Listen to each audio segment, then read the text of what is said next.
Salut les amis, salut tout le monde et une fois de plus, bienvenue sur votre chaîne d'information préférée face à l'actu.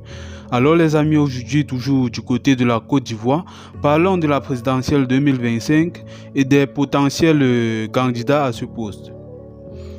L'ancien ministre de la Justice, docteur en droit et ancien avocat au bureau de Paris, M. Faustin Kwame, s'est exprimé sur l'éligibilité des potentiels candidats à l'élection présidentielle d'octobre 2025.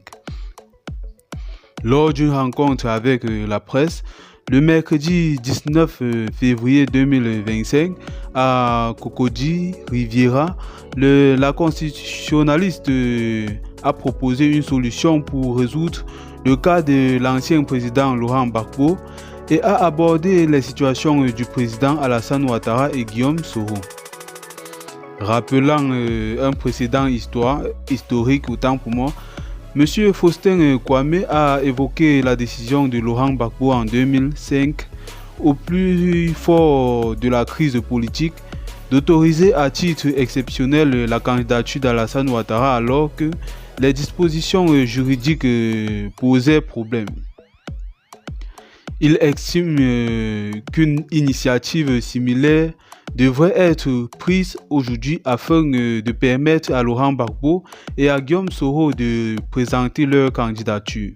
Selon lui, le président de la République en tant que chef de l'exécutif et garant de l'unité nationale doit intervenir pour lever les obstacles juridiques et ainsi résoudre un malaise social persistant.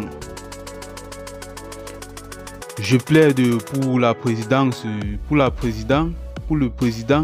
de la République en tant que chef de l'exécutif et le chef de l'État, garant de l'unité nationale, prennent une décision comme l'avait fait le président Laurent Gbagbo afin de permettre à Laurent Gbagbo et à Guillaume Soro d'être candidats.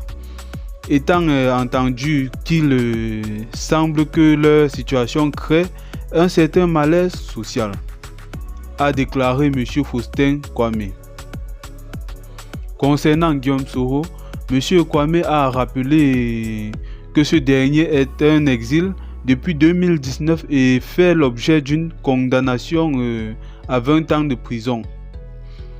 Il a souligné que lors de l'élection présidentielle 2020, l'ancien président de l'Assemblée nationale avait saisi la Cour africaine des droits de l'homme et des peuples qui avait rendu une ordonnance demandant la suspension des effets des mandats d'arrêt à son encontre. Toutefois, cette décision n'avait pas été suivie d'effet. Face aux limites du droit, l'homme de loi prône un compromis politique pour permettre à tous les acteurs, autant pour moi, d'être inclus dans le processus électoral. S'agissant de la candidature d'Alassane Ouattara, M. Faustin Kwame estime que la question de sa légalité ne devrait plus être débattue. Il rappelle que malgré les contestations et les violences qui ont suivi l'élection 2020, la stabilité politique s'est installée autour de l'actuel chef d'État, M. Alassane Ouattara. Selon lui, dès lors que le président élu exerce pleinement son mandat et que son autorité est reconnue, sa candidature pour un nouveau mandat devient juridiquement incontestable. Enfin, il a plaidé pour un consensus autour de la commission électorale indépendante, en abrégé CEI, estimant qu'un climat de confiance entre les différents acteurs politiques est indispensable pour garantir la crédibilité et la sincérité du scrutin présidentiel d'octobre 2025. Alors les amis, c'était Face à l'actu. Si la vidéo vous a plu, n'hésitez pas à nous dire en commentaire ce que vous en pensez de tous ces manigances. Et surtout, abonnez-vous, partagez massivement et activez la cloche de notification pour ne rater aucun de nos vidéos. Ciao!